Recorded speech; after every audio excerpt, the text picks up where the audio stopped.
Hello, hello, hello, Roses. Good afternoon to you. It's good to see you 2 days in a row, guys. Listen, good morning, good afternoon, or good evening to you, depending on when and where you are watching this podcast. I am so thankful that you are joining in from the United States, from the great state of Michigan, also known as the Mitten State, and you are watching Get Into It live chats with Kimberly Willis, where we talk about cancer conversations with caregivers, survivors, doctors, whoever is connected to the cancer community. And this show is no different. We have an amazing guest tonight. And I'm excited to have her on. But let me introduce myself. I am your wellness advocate, Kimberly Willis, and I'm here to help you get into it, to help you with different things and motivate you and inspire you. I do that through a few ways. I do that through the shirts that I have behind me. I have different things to help inspire you, such as fragrances. I'm an author as well. And guess what? You already know what to do. You got to come down here right there at survivorscorner.net, or you can follow me on Instagram on survivors_corner, or on Facebook, Survivors Corner, or on YouTube, Survivors Corner. So guess what, guys? There's no reason why you shouldn't be following me. Make sure that you like, comment, and share this podcast, because someone is going to be inspired by whatever the guest has to say, or something that I have to say, or it could be you as well. And I just want to just take a moment because this is our season finale. And I'm just so thankful and blessed for 14 weeks of being on this podcast, and having now my 18th guest has been totally, totally amazing. I am totally honored. The guest had asked me about, why did I start the podcast? I started this podcast because I wanted to be able to inspire and encourage. That's all what I'm about. Again, I do that through the clothing and the different other things that I do, but I wanted to take it up a notch. I wanted to be able to not only share my story, but I wanted to share your story. There's so many things locally that we don't know about, what people go through, because sometimes people don't want to look like what they're going through, or they don't want to show or tell everything that's going on. So for each guest that comes on here and is willing to be transparent, I am totally grateful for that, because that just means that they want to share their testimony with you, to be able to help inspire and encourage you through all things. So today is no different.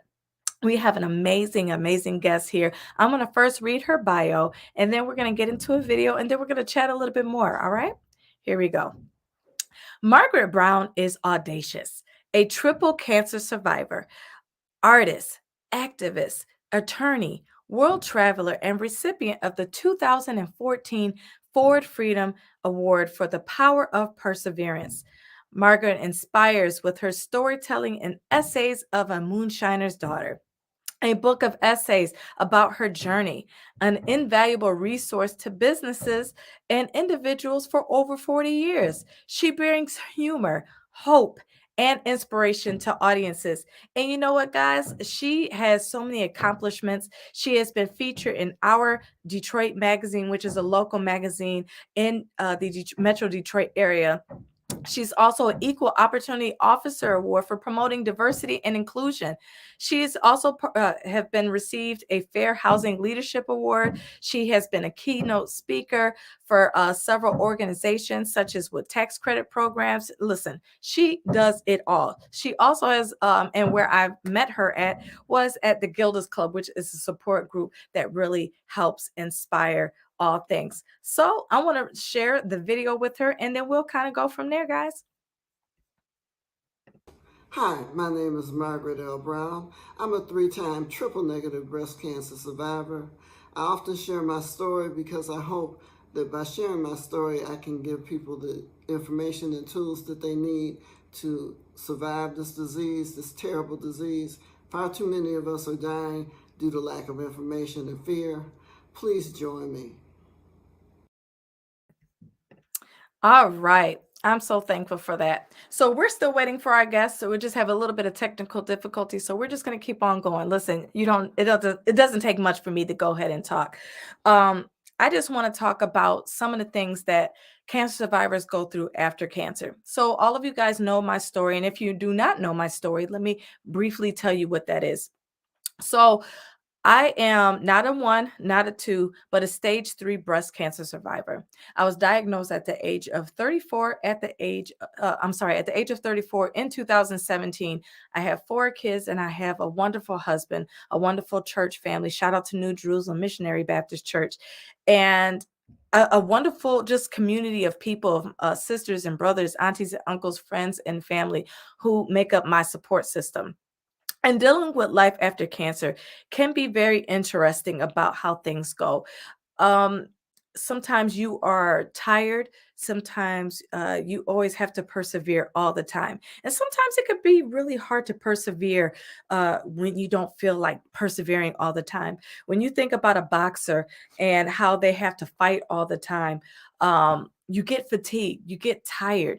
It gets really rough to just keep on going and going and going all the time without having a break. And sometimes that's what a cancer survivor feels like after treatment. I'm talking past chemotherapy, past the surgeries, past radiation. When you get through all of that, and then the real work begins, because again, sometimes you have to be on medication uh, for several years. Like I have to be on one medication for at least 10 years, and it has its own side effects. And technically, that drug is considered its own chemotherapy. And there's days where it's hard to get out of the bed. It's days where it's just hard to just function. However, you know what? It is my faith in God that allowed me to keep on going, to keep on persevering, to keep on doing things. Excuse me, to keep on going through.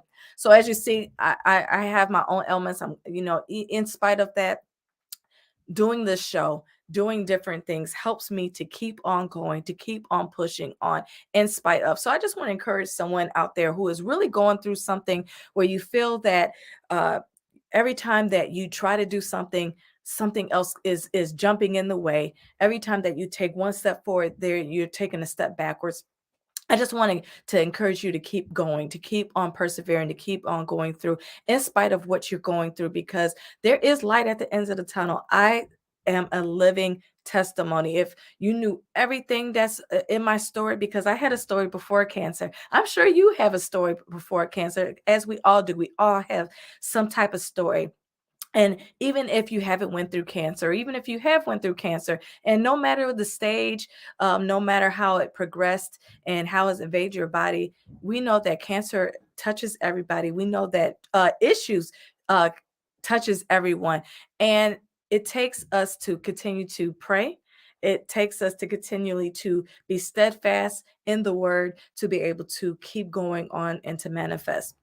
And also, when you know your why, you will continue to push through even in the down times. We're living in the times right now where inflation is at an all-time high, and it's really hard to have a business of your own. It's hard to have a career of your own. It's hard to just raise a family. It's hard to do so many different things. Many of us are struggling with making sure we keep up with the gas prices. Many of us are struggling with trying to put food on the table. Many of us are just struggling on trying to make ends meet. Many of us are struggling to try to keep our doors open to our businesses. With all of these things that is going on, we have to constantly learn how to pivot. We have to constantly learn how to adjust. So those are some of the things that I wanted to encourage you today.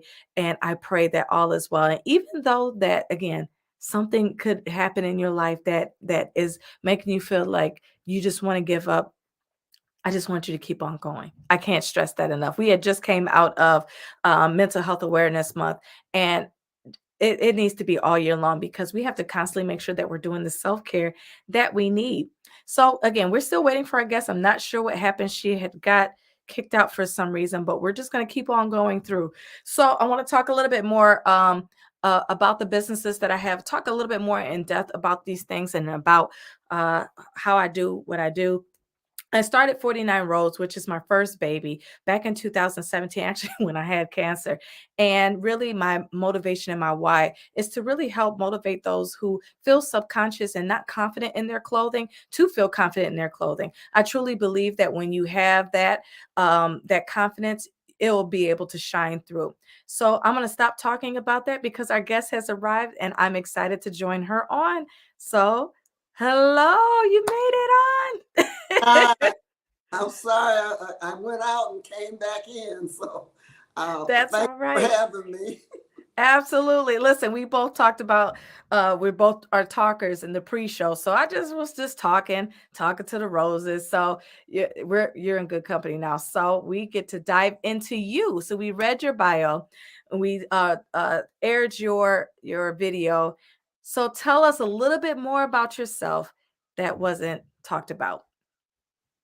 Okay, well, I'm a product of Michigan. I was born in Highland Park, Michigan, All right. raised in Detroit. So I've been a Michigander for the whole of my life. And growing up, I was part of the Motown period of time. So I recently reflected on that in my book that tells my story, at least from birth up to 2004. And it's called Essays of a Moonshiner's Daughter, because I discovered that my parents were moonshiners when I was starting to do some research. So um, I've done that since I retired. Okay. And I am what some people call a Renaissance woman. I typically reinvent myself completely about every 5 or 6 years. So somebody called me a unicorn. I used to call myself a chameleon. But whoever I am depends on when you met me Yes. and what career I was engaged in at the time. Yes. So I know you dibble dabbled a little bit in, I believe, real estate. Yeah, You have dibbled into, you have your law degree. yeah. And obviously we know you're a survivor and you've done many more. So tell us about what it's like to reinvent yourself and wear those many hats. Well, I've always liked to read. I tend to lean towards nonfiction as opposed to fiction. But at Hmm. one point, I was reading an article about Lady Bird Johnson, who was President Lyndon Johnson's wife. And she said that it was her philosophy that everyone should deliberately, completely reinvent themselves every 5 years, which is a concept that I had never heard of. But when I thought about it, I said, I think she has a point.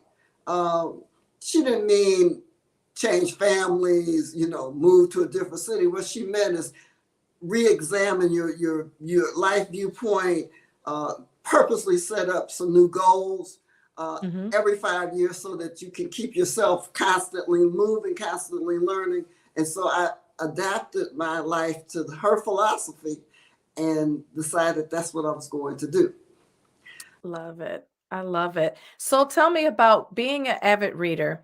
What is it like from reading a book to producing your own? It's nothing like I thought it would be. It's a different process, right? It's a different process. I ended up doing essays because I took a class. Whenever I don't Mhm, know how to do something, I will sign up for a webinar, I'll take a class, I'll buy a book. I am mhm. perpetually a student. And so I Yeah. took a class on how to write your memoir.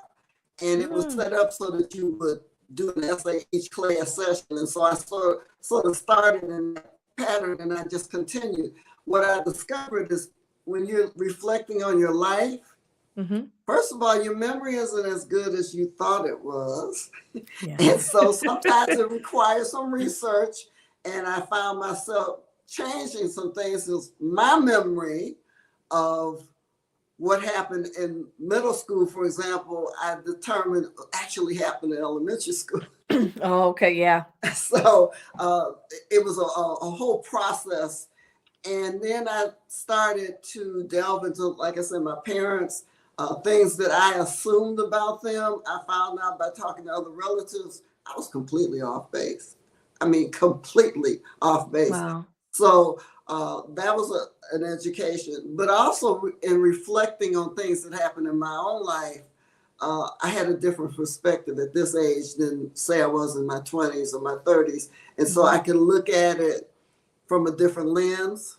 Sometimes I looked at it in a more kinder lens because I was kinder to myself at this age than I was at the time.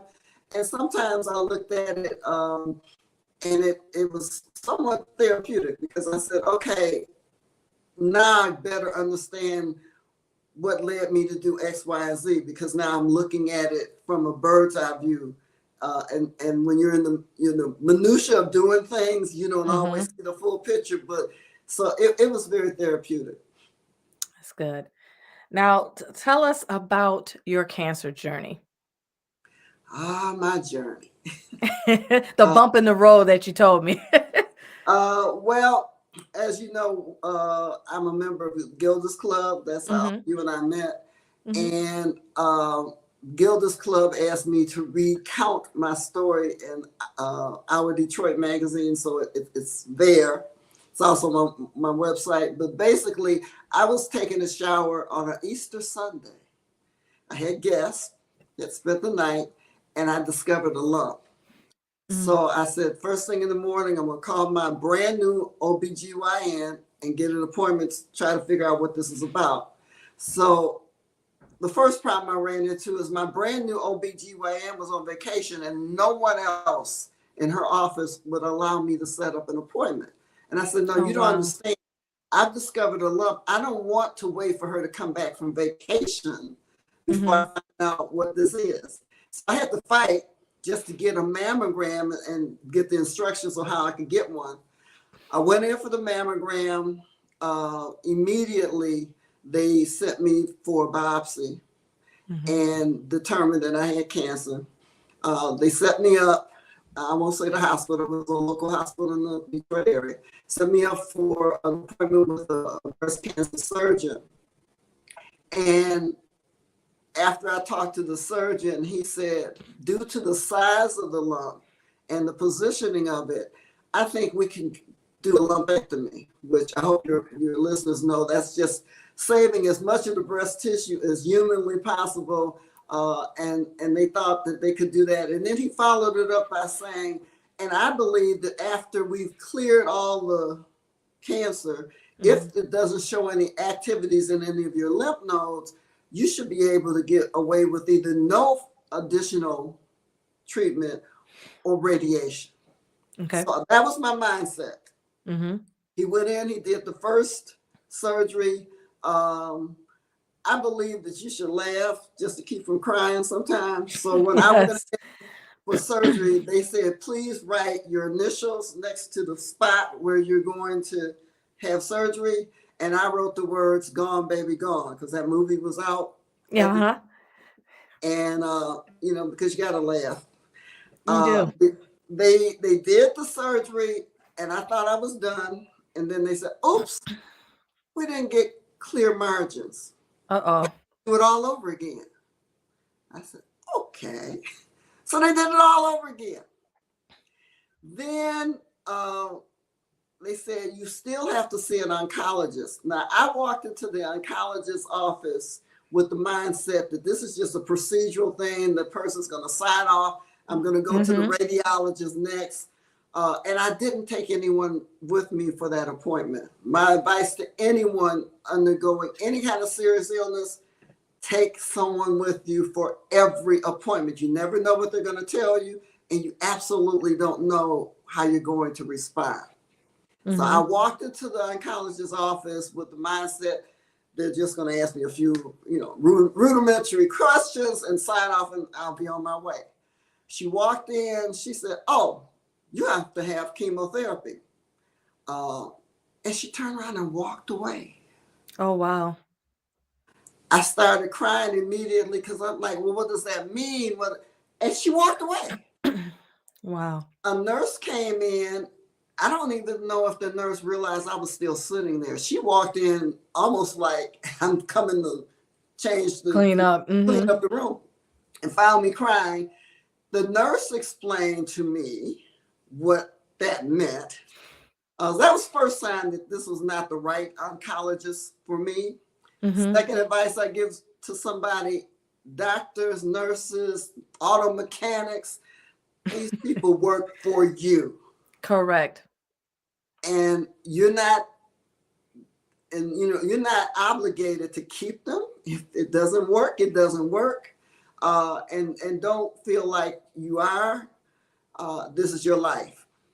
Mm-hmm. But I stuck with it.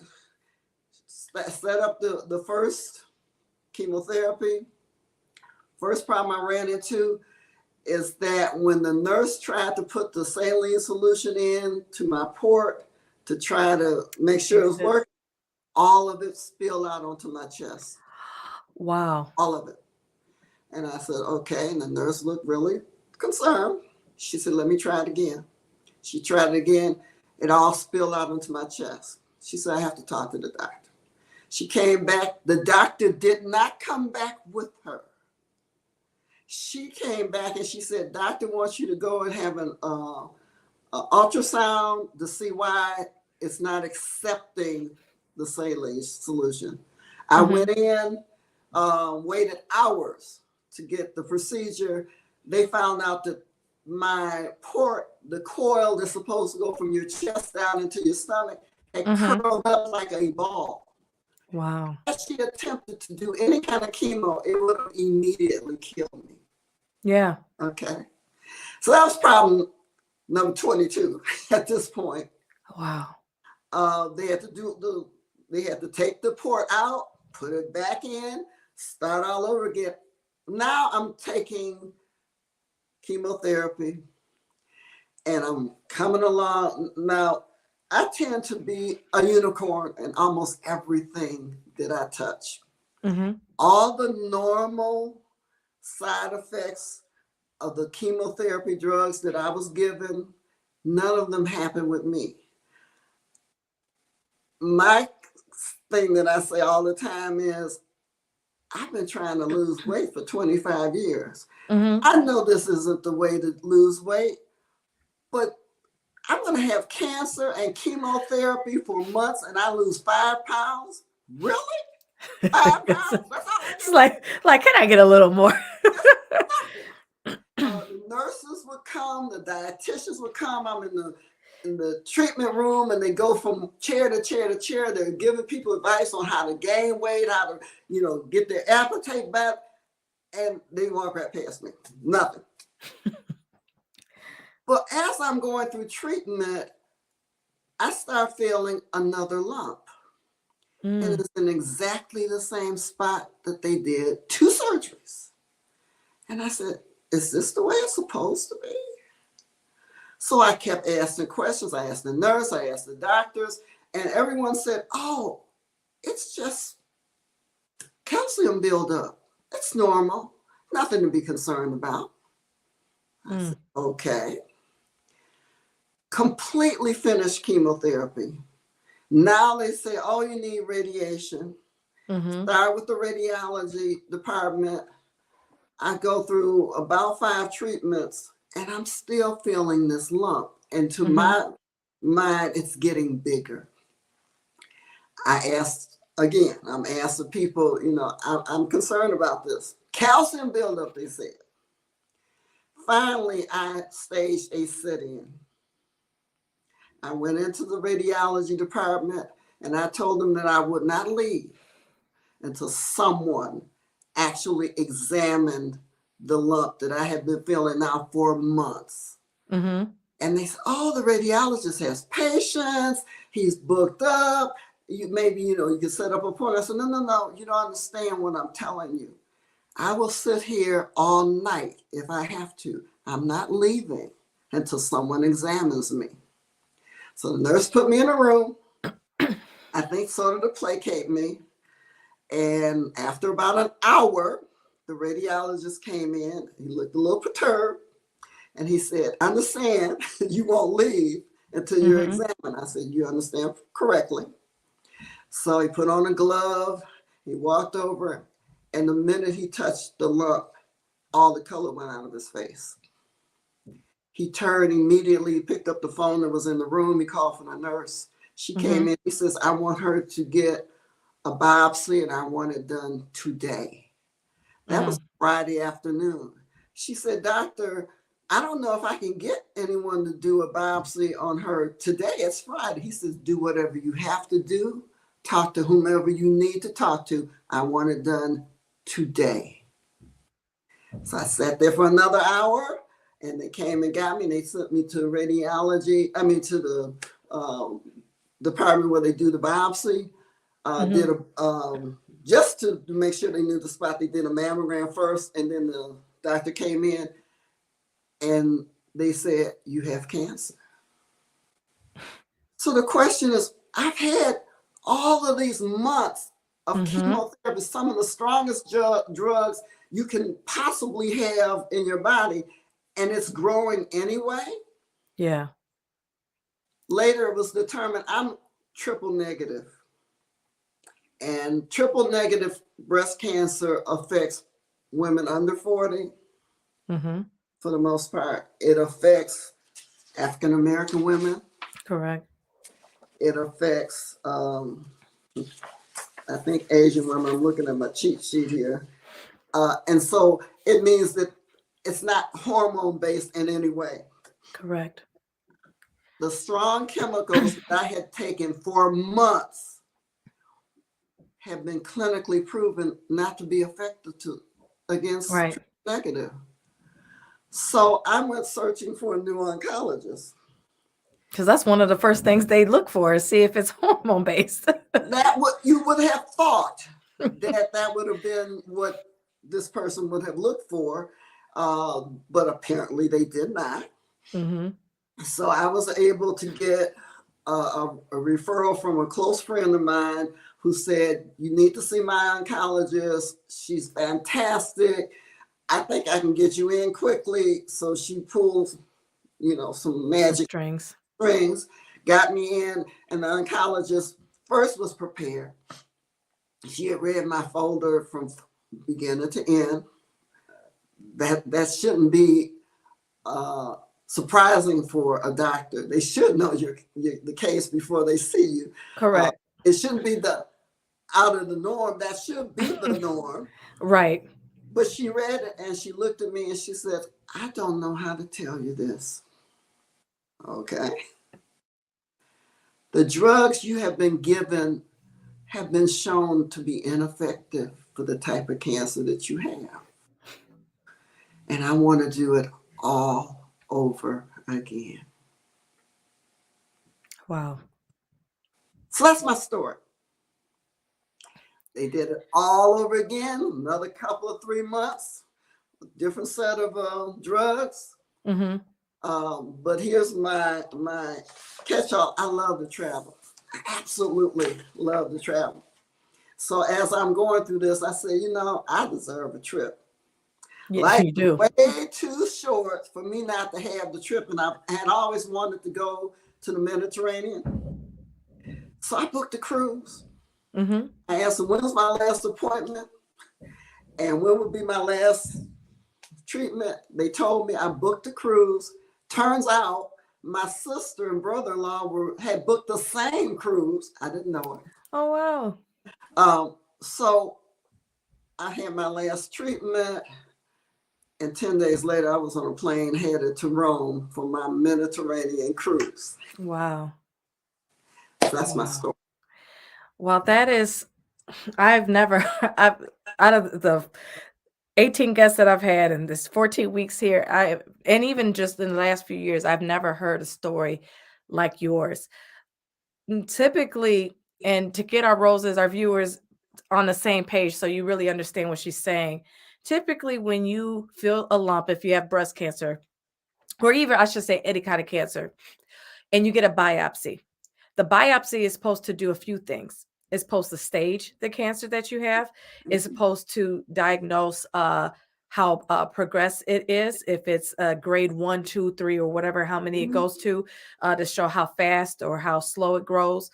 But then also in breast cancer, it's supposed to tell you if it's estrogen driven, if it's progesterone or HER2, and triple negative means negative to all those things. So for instance, for me, I'm estrogen positive. So I have estrogen blockers, meaning everything that makes me like your female parts and things like that, that makes you a female, they suppress that. So can have kids if I wanted to because they're suppressing that because my cancer feeds off of that. In Margaret's case, it doesn't do that. So the chemo drugs that I got, again, was designed for that. And chemotherapy, you get drugs that is for your particular cancer. So when you get cancer, you have a team of doctors. You have your oncologists, your radiologists, the nurses, and this whole staff, and they look at this chart and they say, okay, which drugs, which method, how we are doing the surgeries, and your whole active treatment plan. They come together and discuss how things should be. So to hear your situation, that not only did you not know that you had triple negative, which you should have known off the back, because that should be in your diagnostic report, to not only know that, to be given chemo drugs. And listen, when I tell you these chemo drugs, now I know in the last episode we talked about it feels like the flu, but I want to get a little bit more deeper because it's more than it is the flu. However, each time that you have a cycle, it is it gets rough. It's more and more hard to manage it. And some of the side effects, and thankfully you said you didn't have it on the first time, but you can have bruising of the nails, lifting of the nails, neuropathy, which means in layman's terms, having numbness in your fingers and your toes. You could lose your hair. Well, and when I say losing your hair, I'm not talking about just the top of your hair, all of it. Every strand, everywhere. Everywhere. Ever been. You don't have to worry about shaving your legs no more. Now that was a benefit. So you don't have to worry about shaving your legs and arms. However, but all of your hair is gone. So just imagine you got all these side effects. If you did get those side effects, and they're coming to find out you didn't have to, you're on the wrong regimen. On the wrong regimen. But then you don't even stop there. And moreover, since the first hospital, because when I changed oncologists, I also switched hospitals. They said, we believe this now that they're acknowledging this triple negative, and since it was continuously growing, even though you were being given all these strong drugs, we think that you should have a mastectomy. I said, I'll get a second opinion because now, I'm a big advocate for getting a second opinion. I don't care if they say we have to do surgery tomorrow. Still, I would tell somebody, get a second opinion, and not from the same hospital. I don't mean the doctor in the next office. I mean another second opinion. So when I went to the second hospital, their team concurred. They said, given how quickly it depends on whose story you believe, it either came back or it appeared anew, whichever you want to accept. Given how quickly it grew and how aggressive it was, we recommend a mastectomy also. So now I'm talking about more surgeries. Yeah. In addition to the drugs. So it was a journey. Yes. It was a journey. The thing that I have that's common is that I develop lymphedema, which is a swelling, buildup of fluids in your body. And in my case, it's in my left arm. So my left arm is substantially bigger than my right arm. Of course, the hair loss, and you're not exaggerating, the eyebrows, the whole 9 yards. Yes. Some people are fortunate that when they come out of treatment, their hair grows back, the eyebrows come back, and sometimes it grows back even better than it ever was before. Correct. That was not my experience, but that is the experience of some people. But even with the second series of drugs that I am convinced saved my life, I didn't lose not 1 pound, not one. And I said, so here I am again. So first you only lost 5, now you're losing none. Nothing. It's like, what? But I gained my life, which is a valuable thing. Absolutely. I've been able to tell my story, which is a valuable thing.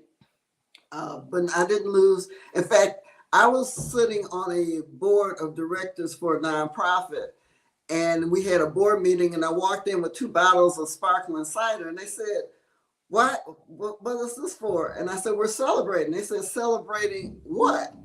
And I said, I just had my last chemotherapy. And they said, we didn't even know you had cancer. I worked through the entire time because I call them the lost days. I would have my treatment on a Thursday, and I felt great on Thursday. Thursday was a walk in the park. By Friday, lights out. I couldn't move. It was just sleep constantly. And then Saturday, Sunday, nothing. By Monday, I'm starting to come back around. So kept working. I was an attorney and a consultant at the time. So a lot of my work was done on the computer, by phone. So a lot of people didn't have none. Wow. And I said, oh, we're celebrating. And oh, by the way, I'm going to miss the next board meeting because I'm on a cruise. Yes. Wow. You are such a fighter, because a few things that you said has totally just blew me away. When you mentioned about the saline spilling over your chest, I thought you was going to say that you could taste it, because that's a rare thing that happens. In fact, I even had that. So I thought that's what you was going to say. But I want the viewers to really understand. So you have this port that sticks out of your chest. And then, so instead of getting the IV in your arm, the IV is going here, because if you do the chemo through your arm, it's the drugs are too powerful. It can burst. And if it seeps into your system, you're basically gone. So that's the reason why you have to have a port. So to have this port and then to have the saline spill on your chest, that can mess with you mentally, because again, you got to have the other surgery. And then when it's time to actually do the chemo, is it going to malfunction again? So for you overcoming that, kudos to you for being so headstrong and getting yourself in the right headspace to get through that phase. But then also the most important thing, all cancer survivors fight for their life. They're fighting to see another day. But your fighting is on a totally other level, to be able to advocate for yourself. And we've said it quite a few times on this show, but the way you've advocated for yourself is unmatched, because you knew something was wrong and you were taking no for an answer. And sometimes that's what you have to do. Just imagine if you did not stay that whole time, because some people get okay, you guys are not going to see me. I'm going to try another day. And then they might hit more adversity, and then they'll wait another day until they have no days left. But you had something in you. And I think from your previous work, because you work with fair housing and everything, you already have this game plan of fighting already in you. And I think that just spilled over into your personal life. Talk to us a little bit more about how important it is to make sure that you have a voice, not only with cancer, but just in general, if it's through your finance, through economics and all things. So tell us how important it is to have your voice. Well, first of all, I came out of the womb fighting. My mother had several miscarriages before I was born, and she was in a coma for a period of time after I was born. I came out fighting, been fighting ever since, fighting for myself, fighting for others. There's a reason why I became an attorney, because that was just, it's innate in me. But when you're sick, and that's really the bad time for you to have to advocate for yourself, because you're at your weakest point. You really are, whether you're fighting cancer, your heart disease, or whatever, you're really at your weakest point, but you need an advocate.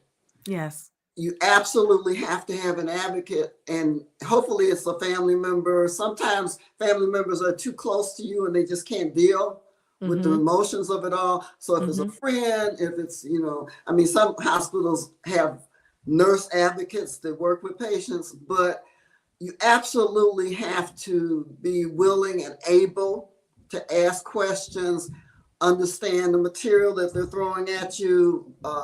If you don't understand it, have a voice to say, I don't understand. I don't know what this word means. I know you gave me the book. I know you sent me to YouTube or wherever. I still don't understand. You have to be able to do that because My second oncologist, again, was not only rare in the sense, and she shouldn't be rare, in the sense that Mm-hmm. she had read my entire file, not just a little snippet about cancer. She had read my entire file. Mm-hmm.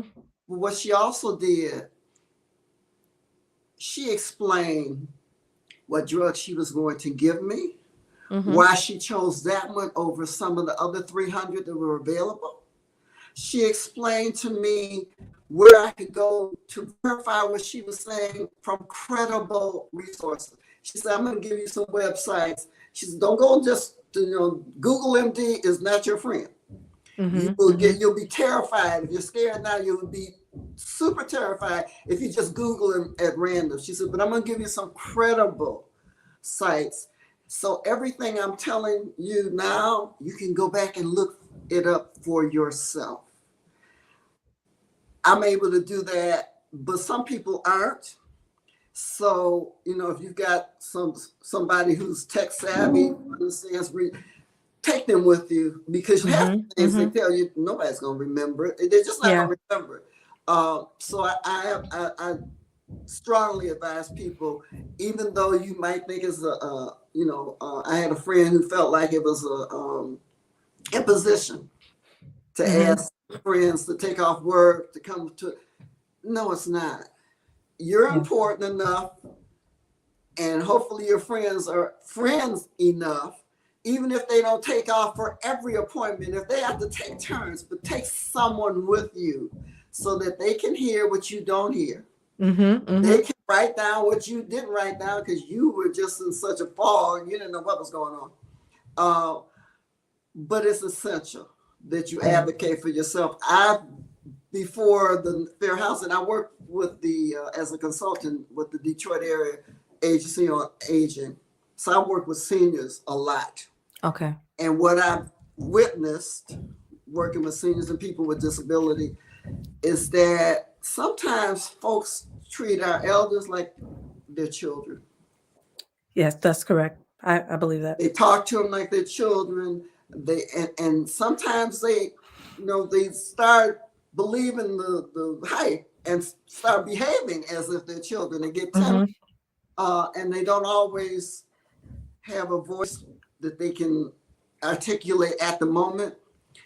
So your advocate has to, one, make sure that the patient gets respect. I know when I was dealing with seniors, I often would go in with a senior for an appointment, and the people would look at me. They're talking to me. I said, but I'm not your patient. I'm not your client. Talk to him. Talk to her. Look them in the face and acknowledge them as a human being. And they look at me like, what do you say? Because you're pretending like they're not here. Like they're not in the room. They're not even in the room. Acknowledge them. Yeah. Talk to them. If they don't understand, that's why I am here. I'm here to be their second set of ears. I'm here. And if I have to step in and speak on their behalf, trust me, I will. But start off by talking to them. And sometimes folks get, I don't know, they get caught up with their own life, whatever, I don't care. I've got a couple of pieces of paper and a couple of letters behind my name, but I also know that just because you have an MD or whatever, that doesn't make you, all knowing, all powerful. So correct.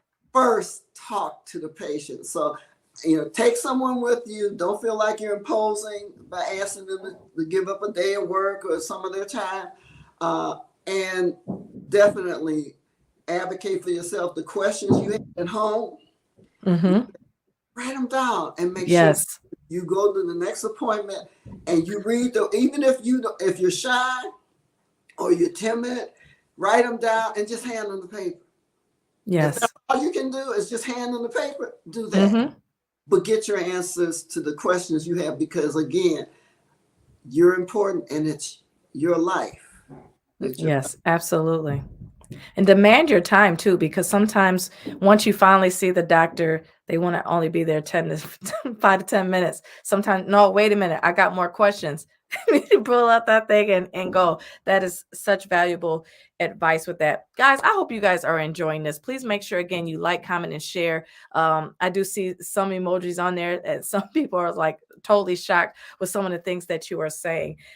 I want you to dive in a little bit more into, I know you have done some public speaking. You did some at Gilda's Club and you did some uh, in other publications. Explain what inspires you to be a public speaker. Oh, well, I came out of the womb fighting. I came out of the womb talking. And my father was an alcoholic. Yeah, I said he was a moonshiner, but he was an alcoholic. You should never use your own product. Yeah. Another word of cautionary tale. So when I was in college, I was really trying to understand alcoholism, and I was just trying to understand.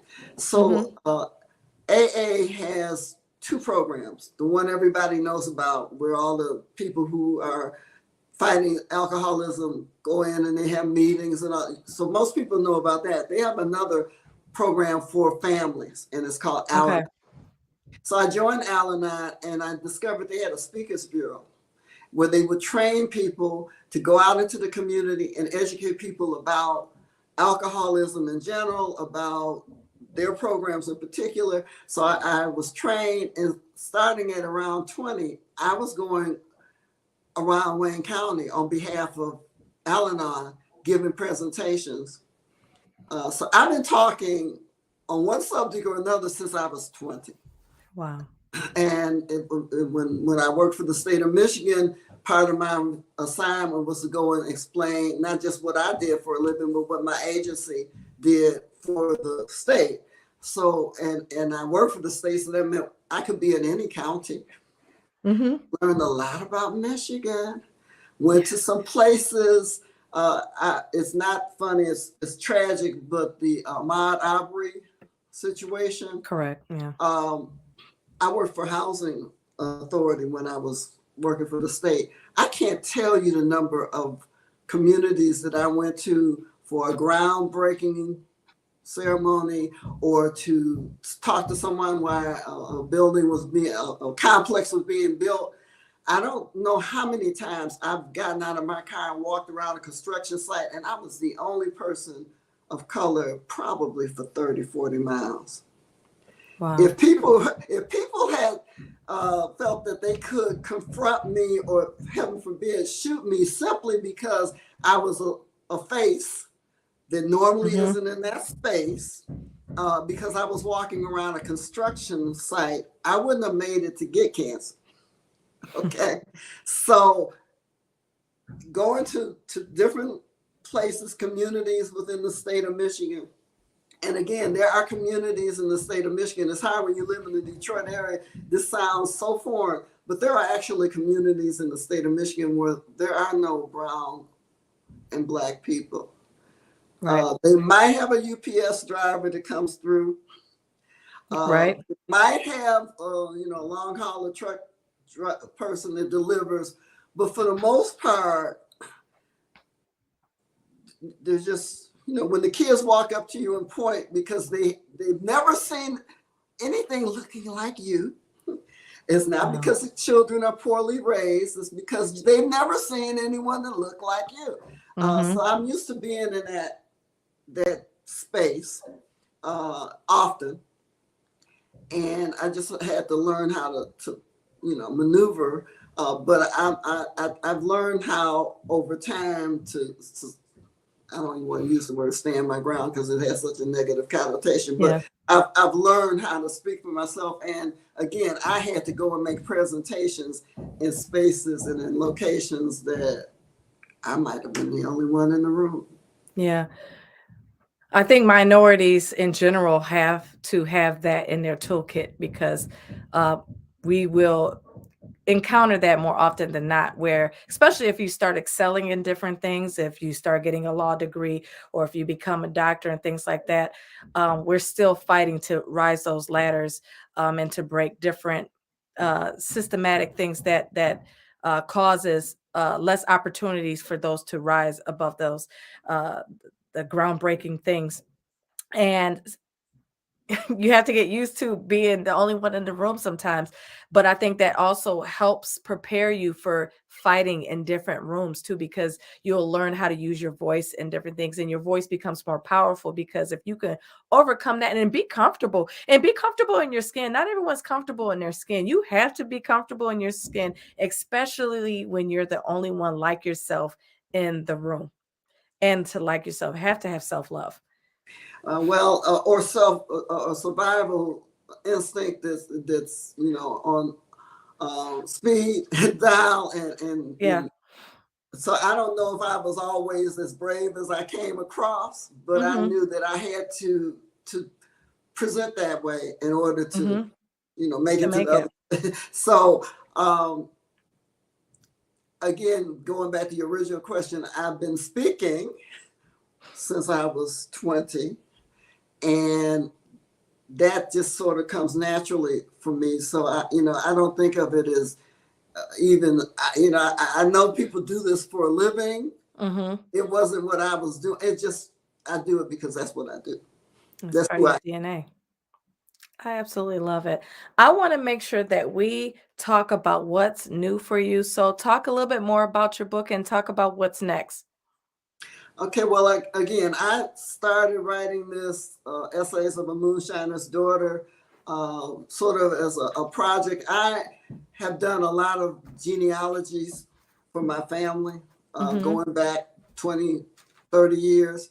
So I think it's important for everybody, but particularly for African Americans, Black people, to not just tell your family story to your next generation, but to document it. Mm. Because I believe, I think I read a quote from Marcus Garvey that said, if we knew our history, if we knew our past, and I'm going to butcher this up, we'd fight more for it and we'd stand taller. Yeah. So I think a lot of folks, uh, and again, even within their own family, they make some assumptions. I have a woman that was in Gildas with me. She's passed away. Her son makes documentary films, Mm-hmm. and so when she knew that this battle was coming to the end, she wrote her own obituary, Mm-hmm. and that was what was published. And he was sitting in the church because the church was packed with Mm-hmm. people. I mean, just packed. And he's looking around in total awe at the number of people that had come to honor his mother. And he's reading the obituary and he's thinking, he said out loud, I didn't know she was involved in this. I didn't know Wow. she had done that. I didn't know.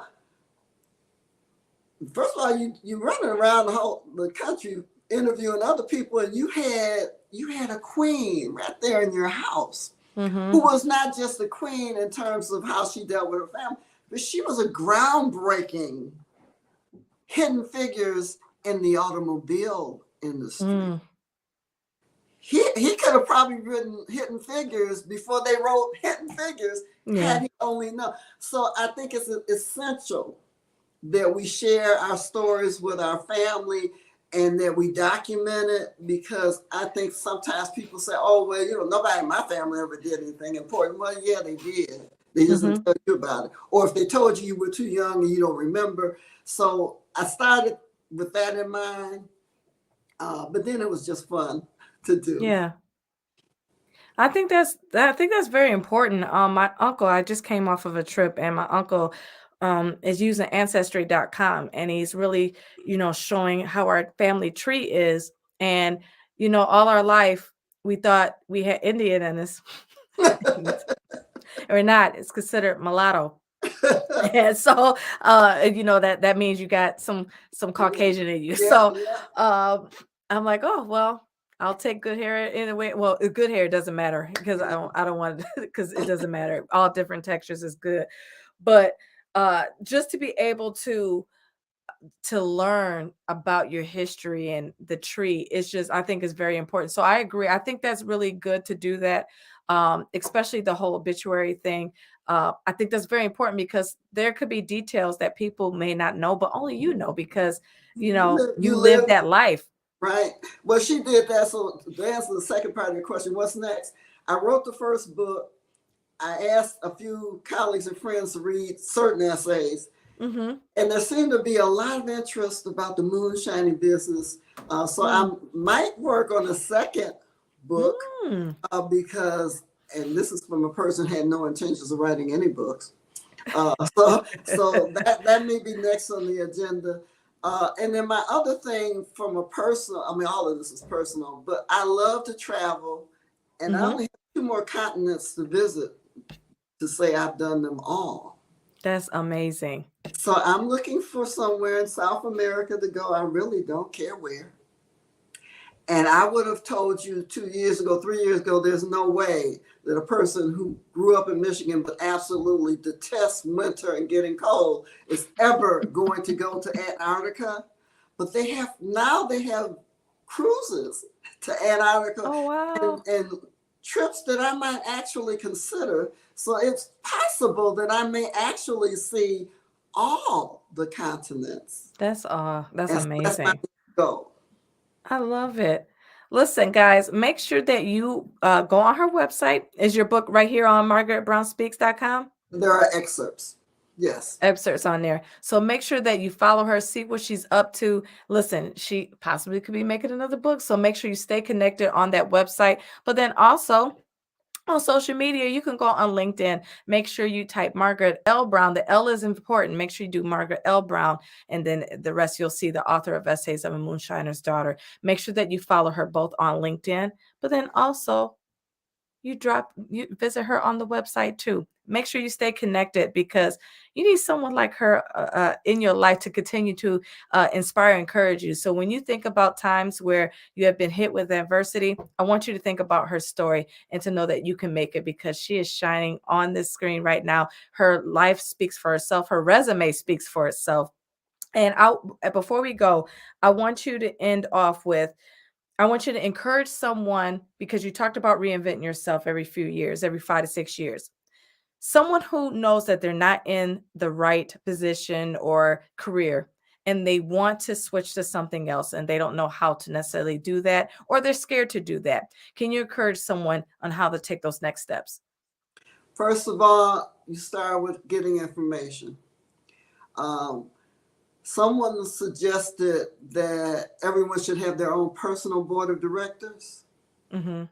That means you should have someone who's good with finance, someone who might be, a spiritual leader, someone Mm-hmm. who's good with whatever, has some knowledge about whatever field you're interested in. So compile that personal board of directors. And if you don't know anyone who could fill all the positions, start looking for them. They're out there. Uh, People, you can't just walk up to someone and say, be my mentor, but you can start to make connections Mm-hmm. with folks. So start there. We're in the internet period. There is nothing you can't learn. There was a time that if you couldn't get to the library, you couldn't learn, but you can learn anything. You can sign up, Correct. you can learn how to build a house on YouTube. Yeah. Okay, so start educating yourself about whatever field you're in, because the more you know, the more comfortable you will be in moving into that direction. And then take it one step at a time. How do you eat an elephant? One bite at a time, one step at a time. And give yourself time to learn each step. Set a deadline, set a calendar for yourself, and just go for Love it. I truly enjoyed having you today. it. I enjoyed being on here. I appreciate the invitation. Absolutely. Listen, guys, so she is ending off our season one finale of Get Into It live chats with Kimberly Willis. And guess what, guys? We're taking a summer break, but we're not going to leave you all the way by yourself. We're going to have some of our episodes re-air during the summer months, and then we will be back strong in September and back like we never left. So I'm really excited about season two, about what's to come. And I'm thankful for all of our guests, especially the one that's sitting right next to me, Margaret L. Brown. Thank you again for being here today. Thank Any you. final words?